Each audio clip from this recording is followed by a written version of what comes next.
Did you know that a simple ingredient from your kitchen, sugar, could give your plants a quick energy boost? But is it really good for them long term? Let's find out if sugar water is a trick worth trying in your garden. Sugar water is simply a mix of sugar dissolved in water.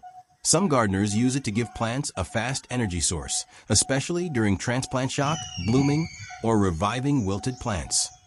Plants make their own sugar through photosynthesis, so technically they don't need extra sugar.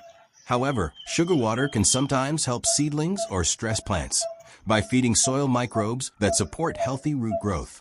Here's a safe recipe. Mix 1 teaspoon of sugar in 1 liter of water. Use only once a month. Apply to the soil, not the leaves. Best used on flowering plants, like roses or tomatoes, during blooming. Sugar water might give your plants a quick lift, but it's not a long-term fertilizer. Use it wisely, and always listen to what your plants are telling you. If you found this helpful, don't forget to like, share, and subscribe for more homemade gardening tips.